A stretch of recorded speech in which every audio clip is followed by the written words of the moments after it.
Hello students आज हम discuss करेंगे chapter number 8 going places written by A.R. Burton. Lesson की समरी। तो ये हमारी फ्लेमिंगो बुक का लास्ट लेसन है। तो इस स्टोरी में हमारे पास जो मेन कैरेक्टर्स हैं वो है सोफ़ी, जेंसी, डेरेक, जियोफ। तो जो सोफ़ी और जेंसी हैं वो दोनों स्कूल में पढ़ने वाली लड़कियां हैं। वो एक ही स्कूल में पढ़ती हैं, दोनों दोस्त हैं। सोफ़ी का भाई है डेरेक, वो उससे छोटा है। जियोफ सोफ़ी और डेरेक से बड़ा है, तो ये भी सोफ़ी का भाई है। जो जेंसी है वो सोफ़ी की दोस्त है, सिर्फ उसकी क्लासमेट है। Sophie is a girl who lives in dreams. और सोफ़ी एक ऐसी लड़की है जो सपनों में खोई रहती है। वो जब जेंसी और सोफ़ी एक दिन स्कूल से घर आ रही थी तो सोफ़ी जेंसी को बताती है कि उसके मन में क्या इच्छा है, वो आगे जाके क्या बनेगी। पहले वो कहती है कि मैं एक बुटीक खोलूँगी। बुटीक मीन्स श्रृंगार की दुकान। फिर जो जेंसी है वो कहती है कि नहीं, इसमें बहुत ज़्यादा पैसे लगते हैं, तुम ये कैसे कर सकती हो। तो फिर सोफ़ी कहती है चलो ठीक, मैं मैनेजर बन जाऊँगी फिर तो। लेकिन जेंसी कहती है कि तुम्हें सीधे ही मैनेजर कोई नहीं बनाएगा, इसके लिए काफ़ी पढ़ना पड़ता है। तो फिर सोफ़ी कहती है चलो ठीक है, मैं एक एक्ट्रेस बन जाऊँगी, अब इसमें तो वास्तव में ही बहुत ज़्यादा पैसे हैं, या फिर एक फ़ैशन डिज़ाइनर बन जाऊँगी। लेकिन जेंसी चाहती है कि सोफ़ी ऐसी बातें ना करे, क्योंकि उन दोनों ने भविष्य में एक साथ बिस्किट फैक्ट्री में कार्य करने की योजना बनाई हुई है। तो सोफ़ी जो है वो सपनों में जीने वाली लड़की है, लेकिन जेंसी चाहती है कि वो इतनी झूठी परिकल्पनाओं में ना जिए, वो जीवन को सीरियसली ले। She turned in through the open street door living जेंसी standing in the ring. तो जिस दिन की ये बातें हैं, उस दिन बारिश हो रही थी जब वो स्कूल से घर आ रही थी। तो जो सोफ़ी है वो जेंसी को गली में ही छोड़कर जो गली उसके घर की तरफ मुड़ती है उसके अंदर मुड़ जाती है। It was a hot and wet day. गर्मी थी और सीलन भरा दिन था, क्योंकि बारिश हो रही थी। तो सोफ़ी जब अपने घर पे गई तो उसके पिता जो थे वो खाना खा रहे थे। उनका चेहरा पसीनों से भीगा हुआ था, उनने जो बनियान पहनी हुई थी वो भी पसीने से तर थी। तो इस तरह से घर का जो माहौल है वो भी दर्शाता है कि उस दिन गर्मी भी थी और सीलन भी थी। Geoff was a mechanic. Geoff एक मैकेनिक था। वो अपनी बाइक पर शहर के दूसरे हिस्सों में भी जाकर गाड़ियों को ठीक करता था। He was repairing is motorcycle. तो जब सोफ़ी घर पे गई और वो जियोफ को ढूंढने के लिए गई कि जियोफ कहाँ पे है, तो जियोफ ने अपनी मोटरसाइकिल को खोला हुआ था, उसके किसी पार्ट की वो रिपेयरिंग कर रहा था। उसने घर के आंगन में धरती पे अखबार बिछाकर उस कंपोनेंट को उस पर रख रखा था और वो उसको ध्यान से देख रहा था। It did not talk too much. जो जियोफ है वो ज़्यादा बातें नहीं करता था, वो अपने ही ख्यालों में खोया रहता था। Sophie wanted to go out with Geoff. Sophie चाहती थी कि वो जियोफ के साथ किसी दिन उसकी मोटरसाइकिल पर बैठकर उन हिस्सों में जाए जहाँ पे आज तक जियोफ उसको लेकर नहीं गया है। I met Danny Keys, Sophie said. तो सोफ़ी जो है वो एक दिन सोफ़ी कहती है जियोफ से कि मैं डैनी केजी से मिली थी। अब डैनी केजी कौन था ये? Danny Casey was a celebrated footballer of Ireland. Danny Casey एक प्रसिद्ध फुटबॉलर था आयरलैंड का। He was an idol.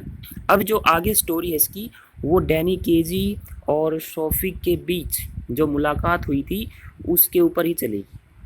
वास्तव में डैनी केजी और सोफ़ी की मुलाकात कभी नहीं हुई। सिर्फ सोफ़ी ये सोचती थी, क्योंकि वो सपनों में खोई रहती थी, और वो हमेशा ये सोचती थी कि डैनी केजी उसको लाइक करता है और वो उससे मिली थी। ये सिर्फ उसकी परिकल्पना है। He was an idol to many including Geoff, his father and Sophie. तो जो डैनी केजी था वो एक आदर्श था, जियोफ के लिए भी, उसके पिता के लिए भी और सोफ़ी के लिए। वास्तव में ये तीनों ही लोग डैनी केजी को बहुत पसंद करते थे, क्योंकि वो एक सुप्रसिद्ध खिलाड़ी था फुटबॉल का। Adolescent girls. एडोलेसेंस होता है किशोरावस्था, जो 13 से 19 के बीच की होती है।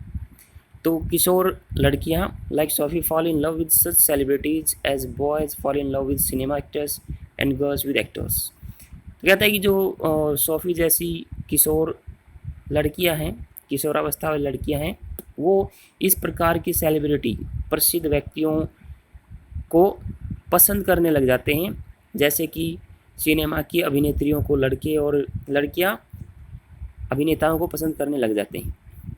तो सोफ़ी भी उसको पसंद करती थी। Sophie thought that Danny was in love with her and loved her. Sophie भी सोचती थी कि डैनी उससे प्यार करता है। She thought that she too loved him, और वह ये भी सोचती थी कि वह भी उससे प्यार करती है। She was very excited and shared the treasured secret with her brother Geoff. SoFi बहुत ही एक्साइटेड थी, उत्सुक थी, और वो अपने इस सीक्रेट को, ट्रेजर्ड सीक्रेट में बहुत ही महत्वपूर्ण रहस्य की बात वो जियोफ के साथ शेयर करती है। जियोफ को बता देती है कि मैं डैनी केजी से मिली थी। Neither Geoff nor her father believed in her seriously. तो ना ही जियोफ इस पर विश्वास करता है और ना ही उसका पिता इस पर विश्वास करता है।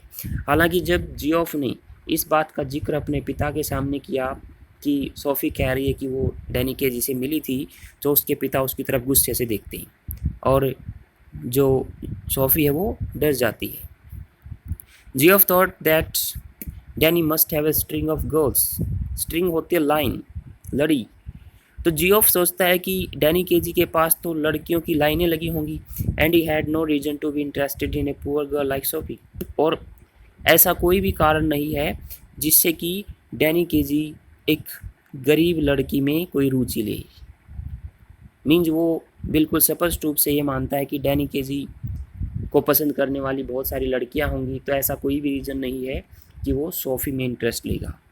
But Sophie was confident that Danny would meet her the next Saturday.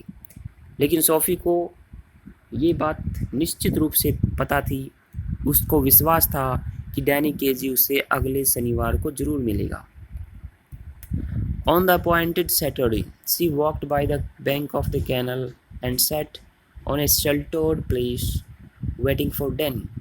On the appointed day, appointed निर्धारित शनिवार को वह नहर के किनारे किनारे चलती है और एक शेल्टर्ड प्लेस, छायादार जगह पर बैठ जाती है डैनी का इंतज़ार करते हुए।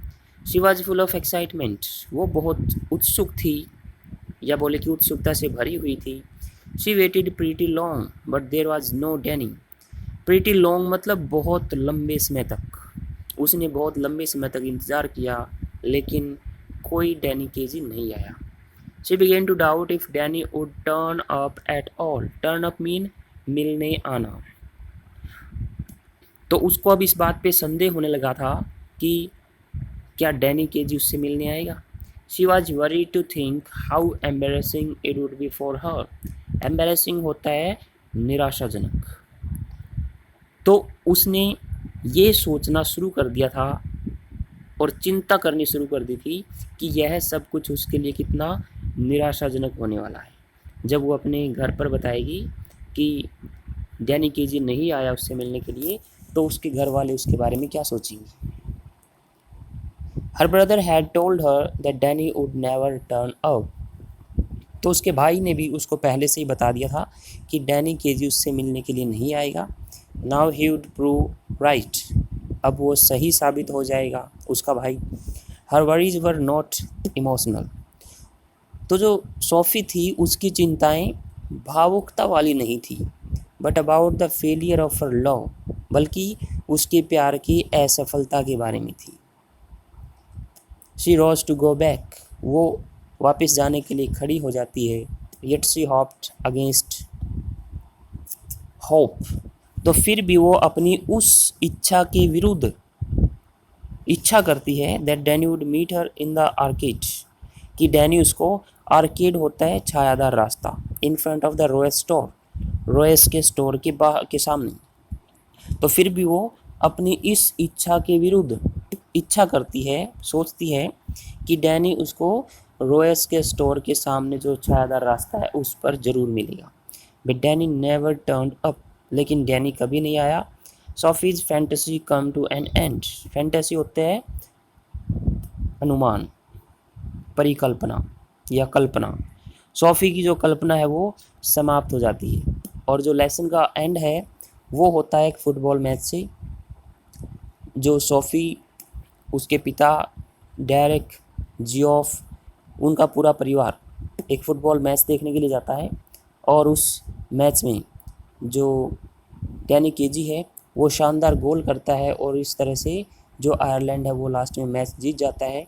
और मैच जीतने के बाद वहाँ स्टेडियम में बहुत ज़्यादा उत्सुकता भरी चीखें और खुशी की लहर सुनाई देती है और लेसन यहीं पे समाप्त हो जाता है।